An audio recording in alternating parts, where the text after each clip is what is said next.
사진을 남한테 주지도 못하는데 그걸 남한테 요구하면 그 사람들은 주겠냐 그랬더니 자기는 줄 수 있다.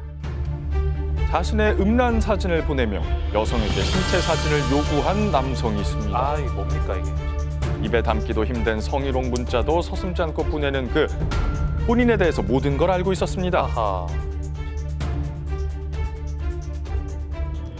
어떻게 저렇게 알지? 주소랑 이름이랑 전화번호를 알고 있으니까 그런 생각이 들면서 온몸에 소름이 쫙 끼쳐가지고 정작 협박범에 대해서는 아무것도 모르는 피해 여성들. 성희롱 협박범의 가면을 벗겨봅니다. 네. 지워버리고 싶은 기억입니다. 최근 2달간 괴롭힘을 당해왔다는 미혜 씨를 만났습니다. 협박을 당하셨다고 들었어요. 아, 네. 제 몸 영상이나 그런 걸 찍어주면은 돈을 주겠다고. 모르는 남성에게 성희롱을 당했다는 그녀. 제가 어리다는 걸 아니까 이제 경험도 없는 애들이 갖고 놀기 좋다 이런 식으로 저한테 계속 그러고 막. 그 수위는 갈수록 높아졌고 심지어 음란 영상까지 보내왔다는데요. 진짜 더러웠어요. 약간 정말 다시 기억하기 싫을 정도로 되게 치욕스럽고 수치스럽고. 영상 보낸 사람이 정확히 누군지는 아나요? 저한테 사기를 쳤던 사람이 협박을 한 거였거든요. 성희롱 협박범이 사기꾼이다. 이 악연은 중고거래 사이트에서 시작됐습니다. 제가 알바를 하면서 모은 돈으로 팟을 구매하려고 찾아보던 중에 엄청 싼 가격의 새 상품이라고 해서 올라온 글이 있었어요. 원가보다 10만 원 더 저렴하게 올라온 게시글을 보고 바로 판매자에게 연락한 미혜 씨. 거래를 어떻게 하신 거예요? 거기 안심결제라고 또 링크를 이제 보내줬었어요. 가상 계좌에다가 돈을 넣어놓고 제가 물건을 받았다고 이제 체크를 해주면은 그 가상 계좌에서 판매자한테 돈이 넘어가는 형식이거든요. 네. 근데 이제 23만 원을 입금을 했는데 수수료를 제가 부담해야 된다면서 이거를 입금할 때 수수료를 안 내면 자기들이 확인을 할 수 없다고 그러더라고요. 계속 보내다 보니까 그게 이제 25만 원에서 168만 원으로 이렇게 올라가 버렸어요. 총 몇 차례 정도 입금을 하신 거예요? 총 4차례 정도 두 계좌에 입금을 했었어요. 사기라는 걸 알고 환불을 요구하자 판매자는 돌변해 성희롱을 하기 시작했던 겁니다. 그런데 이런 피해자가 한둘이 아니라는 건데요. 저랑 똑같은 사람한테 사기를 당했다는 쪽지가 되게 많이 왔었어요. 중고거래 사기에 주의를 했는데도 당하고 말았다는 또 다른 피해자. 이제 가격이 좀 저렴하게 올라와가지고 택배로 거래를 하겠다. 저도 돈을 다 못 보내주겠다 해서 일부만 먼저 보냈고 택배 조회가 계속 안 돼가지고 물어보니까 그냥 주말이라서 그런 것 같다고. 그래서 그렇게 미루시길래 제가 혹시나 다른 폰으로 해서 물건이 팔렸는지 연락을 해보니까 안 팔렸다 이래서 사기인 걸 알았어요. 이거 사기 아니에요? 무슨 사기요?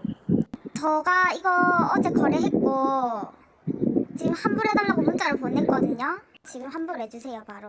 계좌 그녀 또한 문자로 온갖 성희롱을 당했습니다. 진짜 악질이다. 자기가 무슨 자세를 알려줄 테니까 이렇게 사진을 찍어서 보내라. 근데 종이에다가 그 제 이름을 직접 적어가지고 본인인 걸 인증하면서 보내면은 돈을 돌려주겠다고. 성희롱 협박범에게 들은 내용은 충격적이었습니다. 중고거래 사기로 수십억을 번다는 건데요. 도대체 이렇게 많은 돈을 어떻게 편취하는 걸까요? 이들의 수법을 더 살펴봐야겠습니다. 네. 한 달 전 1년 동안 모은 전 재산을 잃게 된 영미 씨. 아이고. 이 모든 게 꿈인 것 같다고 합니다. 피해 금액이 어느 정도 되시나요? 저는 다 합산해서 1,500만 원 정도입니다. 저는 좀 억울한 게 어떻게 보면 우리나라가 특히 그런 인터넷 거래 관련 사기가 많잖아요. 근데 외국에는 제가 외국 살 때 이런 관련 사기를 많이 들어본 적이 없거든요. 초반에는 이런 한국에 온 지 얼마 안 된 그녀는 중고거래 시스템을 잘 몰라서 이들의 수법을 의심하지 못했습니다. 안전결제 링크까지 보내준 판매자를 철석같이 믿었던 건데요. 근데 입금을 하고 나서 하는 말이 원래 이런 안전거래는 같이 수수료를 같이 포함해서 보내야 되는데 그 주의사항 글을 읽어보지 않았냐 이러면서 자기 계좌가 막혀가지고 다른 거래를 할 수 없다면서 너 때문이다. 너가 이걸 빨리 해결을 봐라. 그래가지고 이제 저는 그때부터 그 사람 말대로 저도 모르게 입금을 계속 한 거예요. 마치 귀신에 홀린 듯 했다는데요. 그럴 수 있어. 보낸 돈을 돌려받기 위해 사기꾼의 말을 따랐다는 영미 씨. 사람이 통장 잔고가 비게 되자 비로소 정신이 돌아왔습니다. 지금까지 어디 홀려 있었다가 어. 갑자기 아차 싶어가지고 바로 경찰서에 가서 이제 얘기를 했는데 이제 경찰은 저한테 하는 말이 이런 일이 되게 많이 일어나고 있다. 좀 찾지 못할 거다라는 식으로 단정지어 말씀하시더라고요. 네. 안전 결제의 늪에 빠져 계속 추가로 돈을 입금한 피해자들. 그들은 왜 멈추지 못했던 걸까요? 돈을 10회까지 입금을 했다고 했는데 그 이유가 좀 뭐라고 볼 수 있을까요? 잘못됐다라고 생각을 한다 하더라도 그 방향을 선회하는 것이 그렇게 쉬운 일이 아니라는 거죠. 만약에 그것을 부정하게 되면은 자기는 적어도 거기에 투자했었던 그 돈에 대한 손해를 감수해야 된다는 그런 상황에 처해 있기 때문에 자신의 결정이 잘못됐다라고 하는 것을 인정하고 싶지 않은 거예요. 그래서 소위 자기가 수용을 할 수 있는 그런 것만 수용을 하고 보고 싶지 않는 것은 보지 않는 그 일종의 그 확증 편향의 그 현상을 보이고 있다. 그런 측면에서는 한 번도 아니고 심지어는 10번까지 그쪽에서 요구하는 돈을 송금을 하는 그런 결과가 발생이 된다고 봅니다. 나는 안 당하겠지 하다가 큰 코 당했다는 피해자들. 누구나 중고거래 사기에 걸려들 수 있다는 겁니다. 사기 후 협박까지 서슴지 않는 중고거래 사기꾼의 단서를 모아보기로 했습니다. 여보세요. 여보세요?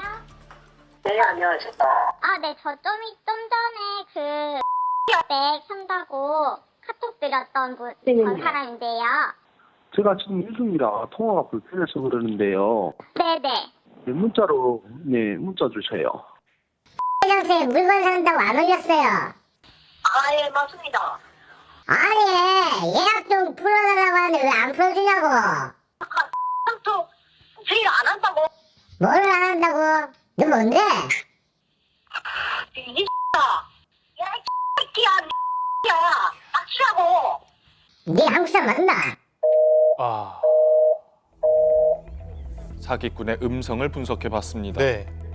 뒤에를 끌어서 올리는 경향이 전형적인 중국 동포들이 하는 그 말투거든요. 그러니까 우리는 어미를 그렇게 길게 끌지 않아요. 그러니까 예를 들면 여보세요 이렇게 하지 여보세요 이렇게 끌지 않거든요. 그렇죠. 근데 지금 이 사람은 뒤에 어미를 다 길게 끌죠. 여보세요. 여보세요.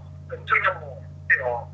나이가 뭐 20대나 뭐 이렇게 어린 수준도 아니고 그리고 40, 50대 이상 나이가 많은 것처럼 보이지는 않습니다. 그래서 제가 봤을 때는 30대의 나이를 지닌 중국에 거주하는 동포일 가능성이 높다고 추정됩니다. 네. 누구나 손쉽게 유도할 수 있는 안전결제예요. 그러니까 그렇게 해서 유도시켜가지고 하는 거기 때문에 한 명으로 보기는 쉽지 않고 지금 수사 중이어서 뭐 어느 범위 안에 있는지 아직은 좀 몰라요. 이거 같은 경우가 좀 검거율은 사실상 좀 높지 않은 편이에요. 왜 그런 거예요? 검거율이 낮은 이유가? 핸드폰 명의자, 계좌 명의자 이런 명의자들이 대부분은 뭐 대출에 필요해서 뭐 아니면 메신저 피싱에 이용돼서 자기도 모르게 아이템폰이 개통된 그런 피해자일 가능성도 있거든요. 중고거래 사기꾼들의 실체는 해외 보이스피싱 조직이었습니다. 이들은 범죄 사실이 들켰다 싶으면 꼬리 자르기 방식으로 수사를 피해갑니다. 총책의 지시를 받은 유인책이 가짜 상품 게시글을 올려 유인하면 인출책이 도용된 계좌로 돈 세탁을 합니다. 취재 중 사기단에 정보를 주겠다는 한 여성과 연락이 닿았습니다. 저는 마켓에서 사기를 당했고요. 잘 구슬려서 어떠한 정보를 알아낼 수도 있겠다. 접근을 해서 톡을 계속 이제 대화를 이어나간 건데 제가 중국 가서 같이 일을 해보겠다 하니까 여기 한국인들도 많이 있다. 돈 벌러 온 한국인들도 많이 있다 하면서 저는 여자니까 보이스피싱이 유리하다면서 예, 뭐 사기칠 수 있는 방법들을 막 제안을 했었어요. 그 유인책 혼자서 카카오톡을 8개를 돌린다고 말을 했었어요. 계속 구매 문의가 들어오니까 일이 되게 바쁜 것 같았어요. 전체적으로 사기를 봤을 열심히 때 했지. 10명 이상 정도 되는 것 같고요. 10명 이상. 그 팀장급 정도 돼야지 총책의 얼굴을 보는 것 같아요. 그래서 이제 팀장들이 인출책과 유인책을 관리하는 시스템. 아나니안 사실 중에 VPN 우회를 이용해서 IP 추적을 교란시킬 수 있는 그런 게 있다고 하시더라고요. 마켓 거래하는 사람들한테는 그 지역 플랫폼이라는 게 가장 큰 장점 중에 하나인데 네. 안심 거래를 할 수 있는 유명 중고 거래 앱도 더 이상 안전하지 않다는 겁니다. 그래요? 사기들이 계속 눈앞에 보이니까 그걸 그냥 넘겨버릴 순 없거든요. 저희 당한 입장에서는. 그렇죠. 네, 그럼 사기들을 계속 신고해달라고 하고 서로 공유해요. 답답한 마음에 자경단을 만들어 사기단을 추적하고 있는 피해자들. 방 오픈한 지는 작년 12월 19일에 오픈했어요. 저희 카톡방 자체에서 산출했는 금액은 250억 정도. 와. 인원은요? 7,000명이 오셨고요. 지금 공방에는 1,100명 정도 남아 계세요. 현재 이 피해 모임에서 추산한 피해액만 무려 250억 원. 정상적인 거래 게시글이랑 좀 구별을 하실 수 있으세요? 네, 첫 번째로는 게시글 자체에 카톡 아이디나 본인 전화번호 같은 개인정보를 올려놔요. 게시글부터 주의해야 한답니다. 그다음에 톡으로 연결이 돼서 톡으로 구매 원합니다라고 얘기를 하면 판매자는 구매자한테 안전결제 제안을 합니다. 링크 주소가 숫자가 들어가 있고 S가 안 붙고 HTTP인 경우는 피싱 링크입니다. 판매자가 안전결제 링크를 주면 무조건 의심을 해야 합니다. 네. 카톡방을 운영하면서 링크가 위험하더라고요, 제일 항상. 안타깝고 의석한 부분은 학생들이 당해서 울면서 들어오면서 정말 몇 달 동안 허벅지 피 터지게 고깃집에서 알바해서 모은 돈이에요. 코 묻은 돈을 가져갔어요 이러면서 울면서 들어오는데 정말 마음이 많이 아팠어요. 정말 중고사기가 사라질 때까지 할 사라져야 예정입니다. 됩니다. 갈수록 교묘해지는 중고거래 사기. 당신도 절대 안심할 수는 없습니다. 성희롱 협박범의 정체 결국 중고거래 사기단이었습니다. 이 사기단의 조직을 보면 총책, 팀장, 유인책, 인출책 이렇게 역할이 나뉘어져 있었는데요. 형사님 이걸 보니까 제가 지난주에 방송을 했던 그 고물상 사장님들을 울린 그 사건 있잖아요. 좀 비슷해 보입니다. 맞습니다. 이번 안전결제 중고 사기 같은 경우에는 보이스피싱 범죄 종류 하나이거든요. 제가 여러 번 말했을 거예요. 이 보이스피싱 범죄가 나날이 진화하고 있다고 말씀드렸는데요. 예, 네. 그 영상을 보게 되면은 사실상 그 조선족만 나와 있지 않습니까? 네. 근데 최근에는 20, 30대 한국 남성들이 많이 개입돼 있어요. 아. 그러다 보니까 전화 통화로 거래를 해도 속수무책으로 당할 수밖에 없거든요. 네. 더군다나 최근에 이제 중고거래 사이트 아니 그 플랫폼이 많이 생겼고 네. 또 코로나19로 인해 가지고 비대면 거래가 급증하고 있습니다. 그러다 보니까 중고거래 사기가 매우 많이 발생하게 되는 것이죠. 네. 이게 또 검거율이 좀 낮다 보니까 항상 이런 얘기를 살펴보면 받을 수가 없다 이런 결론이 나오더라고요. 대책이 너무 없는 거 아닙니까? 그렇습니다. 지금까지는 특별한 대책이 너무나 없었기 때문에 좀 걱정이 되는데 최근에 좋은 소식이 들려왔는데요. 현재 중고거래 사이트를 보게 되면은 그 사기 범죄에 대한 주의사항이 홈페이지의 일부분에만 있었거든요. 네. 그러니까 사기를 당했다 하더라도 그 주의사항을 깊게 숙지 못한 피해자의 책임이 되었었어요. 근데 최근에는 네.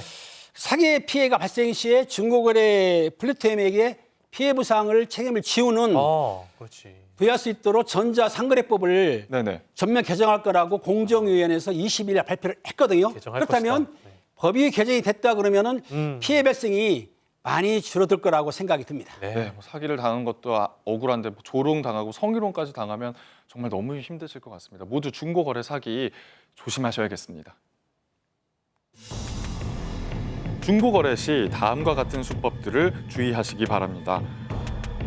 첫 번째는 SNS 메신저로 유도하는 판매자를 조심하셔야 합니다. 네, 만나야지 직접.